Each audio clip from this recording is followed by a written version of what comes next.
Okay, so today we're diving into something I know a lot of you are going to find super relevant for UPSC prep, Mm-hmm. especially if you're thinking mains. Maybe even some prelims sprinkled in there.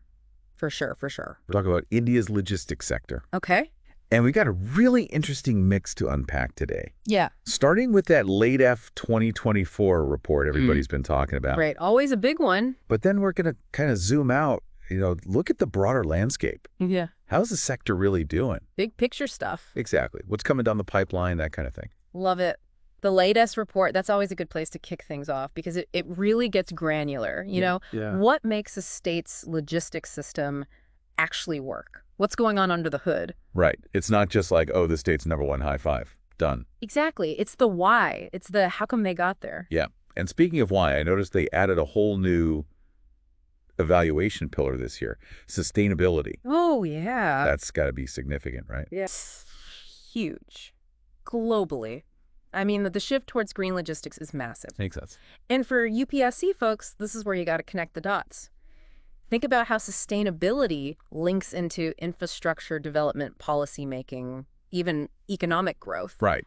All tied together. It's all one big ecosystem. Okay, so let's jump into some specifics from this report. Yeah. One thing that really jumped out at me was Gujarat's performance. Uh-huh. I mean, they are crushing it when it comes to coastal logistics. Yeah, they're really leading the pack there. But the interesting part is the why. They've got this program, I can't remember the exact name, but Right. it's completely streamlined port operations. Yeah. Like cargo ships are spending way less time just sitting there. Which makes a huge difference. Exactly. Goods move faster, costs go down, Yeah. and ultimately we all benefit, as consumers. Exactly. That's that ripple effect you want to see. Smart policy can really have a cascading impact throughout the whole system. Mm-hmm. And it's not just about ports either. I mean, look at Haryana, landlocked state, but they're killing it. Why?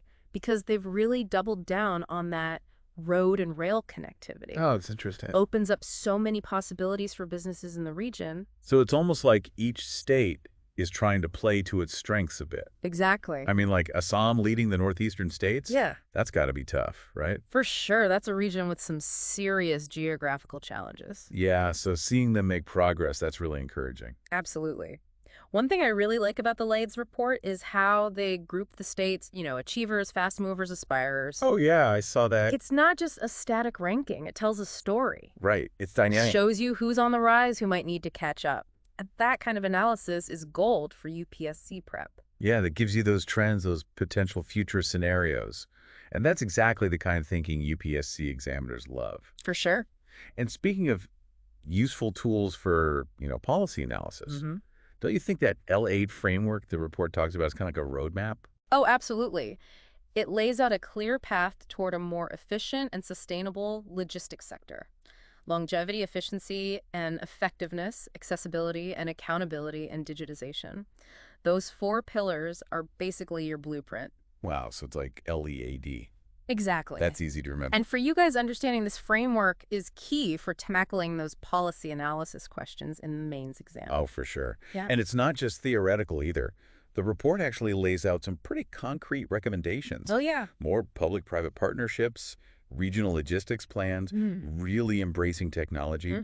They even talk about gender inclusivity, which I thought was really interesting. It's about recognizing that a truly efficient and sustainable logistics sector needs to be inclusive, leverage all its talent. For sure. Okay, so we've really dug into this latest report, but now I want to step back a little bit. Okay. Look at the bigger picture.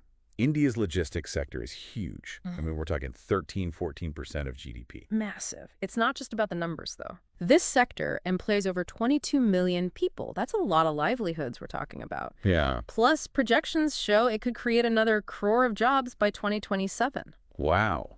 That's huge in terms of economic growth, job creation, social development, all those key themes for your UPSC prep. But here's the thing that always kind of gets me. India's logistics costs are so much higher than the global average. Yeah, it's a problem. We're talking like 13–14% of GDP Yeah. compared to like 8–9% in other developed countries. Yeah. Why is that? Well, that's the million-dollar question, isn't it? Right? It's a problem that's been around for a while. And there are a few reasons, inefficiencies in our infrastructure, complex regulations, lack of coordination between different stakeholders. All of that adds up to these inflated costs. And you know what? those costs get passed down to us, the consumers. Right. Higher prices. Exactly. Right. Businesses suffer too because it makes them less competitive on the global market. So how do we fix this? Yeah. Is this where that National Logistics Policy 2022 comes in? Exactly. That policy is like a laser beam focused on bringing down those costs, making India's logistics sector way more competitive. Interesting. It's essential reading for anyone prepping for UPSC. You need to understand its aims, its key provisions, how it fits into the whole picture of India's economic development. Okay, so we've talked about the national picture. What about globally? Where do we stand right now? Well, there's that World Bank Logistics Performance Index, the LPI, Right, the LPA. which basically ranks countries based on how efficient their logistics systems are. Makes sense. So where does India fall on that list? Right now, we're sitting at 38th out of 139 countries. Hmm. It's an improvement from previous years, so we're making progress, but clearly there's still room to grow. Yeah, I see that. And knowing about the LPI itself is important for your exam. It's a recognized international benchmark, often comes up in discussions about global trade and competitiveness. Okay, so to sum it all up, we've seen how crucial logistics is for India's economy. Hmm. Impacts everything. Growth, jobs, prices, our competitiveness globally. It's a big deal. And as a UPSC aspirant, understanding all this isn't just about acing the exam. Right. It's about being equipped to actually contribute to solutions down the line. Absolutely. And think about it, efficient logistics isn't just about moving goods around. It's vital for things like disaster relief. You know, getting aid to people quickly and efficiently after a natural disaster, that's logistics in action. That's a really good point. Or think about reaching those remote communities with essential services like healthcare education. So it really touches every aspect of life. The possibilities are huge. That's what makes this sector so fascinating. It is.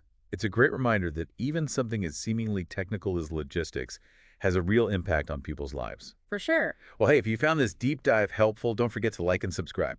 Yeah, and good luck with your UPSC prep, everyone. Absolutely. Best of luck.